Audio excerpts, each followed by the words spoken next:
બનાસકાંઠાના દિયોદરમાં એક મોટો રાજકીય ડ્રામા ચાલી રહ્યો છે અને આ ડ્રામામાં સૌથી વધુ પ્રશ્નો એ ચૂંટણી અધિકારી સામે ઉઠી રહ્યા છે। ખરેખર જેમને ચૂંટણી પ્રક્રિયામાં નિષ્પક્ષ કાર્ય કરવું જોઈએ, પરંતુ તેમની સામે એ ભાજપનો ખેસ પહેરાવવાના નિવેદનો સામે આવી રહ્યા છે, પ્રશ્નો ઉઠી રહ્યા છે। તે જ અંગે વાત કરીશું આજે આ વિડીયોમાં। નમસ્કાર, સ્વાગત છે આપનું ક્રાંતિ માર્ગમાં અને હું છું મિક્ષુ ઠક્કર આપણી સાથે।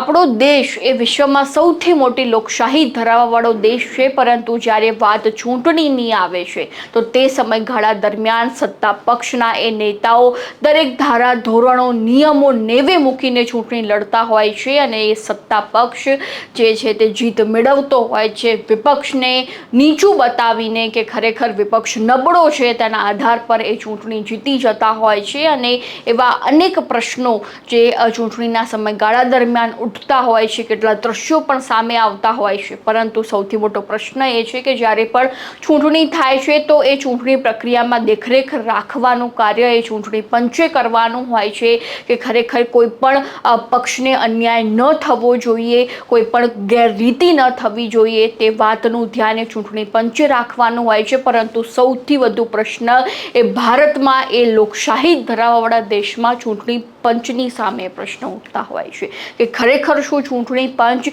એ નિષ્પક્ષ કાર્ય કરી રહ્યું છે કે કેમ, જેનું સૌથી મોટું ઉદાહરણ આપણને હાલમાં બનાસકાંઠાના એ દિયોદરમાં જોવા મળશે કે જે રીતે ત્યાં માત્ર તાલુકા પંચાયતના પ્રમુખ અને ઉપપ્રમુખની વરણી એટલા માટે નથી થઈ રહી કારણ કે ત્યાં સૌથી વધુ કોંગ્રેસના સભ્યો છે અને તેમની સામે ભાજપના સભ્યોની સંખ્યા ઓછી છે। અને જે રીતે જ્યારે જે સમયગાળા દરમિયાન જેટલા પણ વિસ્તારોમાં ભાજપની સરકાર હોય છે તો ત્યાં તાત્કાલિક ધોરણે કોઈ પણ પદ જે છે તે મળી જતું હોય છે કોઈ પણ વ્યક્તિને, પરંતુ જ્યાં પણ વિપક્ષની સત્તા હોય છે ત્યાં ધીંગાણું થતું જ હોય છે। આપણને અનેક વાર એવા દ્રશ્યો મળી ચૂક્યા છે અને જે રીતે દિયોદરમાં થયું, જેમાં પહેલા 25 તારીખે એ તાલુકા પંચાયતના પ્રમુખ અને ઉપપ્રમુખની વરણી માટે ચૂંટણી યોજાઈ, જેમાં એ મોકૂફ રાખવામાં આવી। ચૂંટણી અધિકારી પર સૌથી વધુ પ્રશ્નો ઉઠ્યા કે ખરેખર ચૂંટણી અધિકારી નિષ્પક્ષ કામ કરી રહ્યા છે કે કેમ, કે તેમને ભારતીય જનતા પાર્ટીનો ખેસ પહેરી લેવો જોઈએ કે કેમ। અને હવે જ્યારે આજે એટલે કે 27 તારીખના રોજ ફરીથી ચૂંટણી યોજાવાની હતી તો તે પણ મોકૂફ રાખવાના સમાચાર સામે આવી રહ્યા છે અને તેમાં પણ સૌથી વધુ પ્રશ્નો એ વિપક્ષ ચૂંટણી અધિકારી સામે લગાવી રહ્યું છે। સતત તેમના દ્વારા કહેવામાં આવ્યું હતું કે તમે ચૂંટણી અધિકારીને બદલી નાખો, જો તમે નહીં બદલો તો નિષ્પક્ષ કાર્ય નહીં થાય। હવે અહીંયા મહત્વની વાત તો એ છે, સૌથી મોટો પ્રશ્ન એ છે કે જે દેશમાં જો ચૂંટણી પંચ જ નિષ્પક્ષ કાર્ય ન કરી રહ્યું હોય, ચૂંટણી અધિકારી જો ખરેખર એક સત્તા પક્ષ પર નિર્ભર હોય તો એ દેશમાં રહેવા લાયક કેવી રીતે લોકો માટે કહી શકાય, એ ખૂબ મોટો પ્રશ્ન છે। એ લોકોએ પોતાની પસંદગીથી જ્યારે વોટ આપીને કોઈ પણ નેતાને પસંદ કરતા હોય છે, કોઈ પણ ઉમેદવારને પસંદ કરતા હોય છે અને ત્યારબાદ એ પક્ષ પલટો કરી નાખે,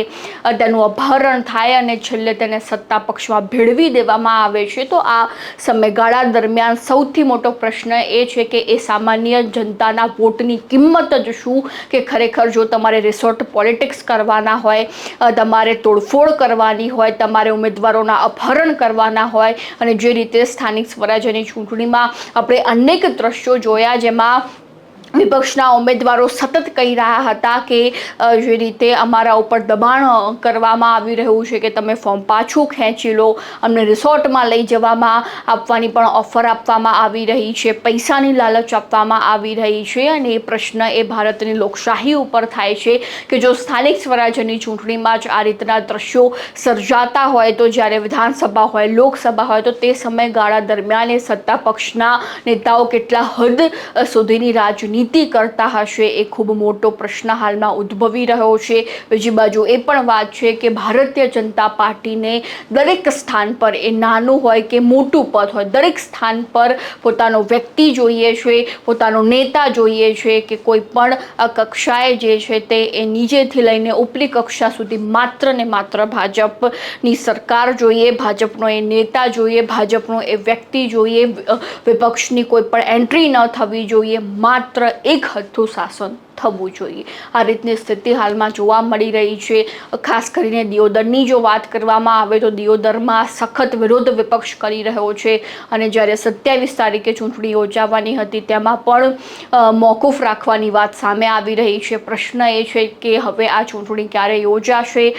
કયા પક્ષનો દબદબો જોવા મળશે, એ ખૂબ મોટો પ્રશ્ન છે. અને આ મુદ્દા અંગે તમારું શું કહેવું છે એ પણ અમારા કોમેન્ટ બોક્સમાં જણાવી દેજો અને ખાસ ક્રાંતિમાનને સબસ્ક્રાઈબ કરવાનું ભૂલતા નહીં.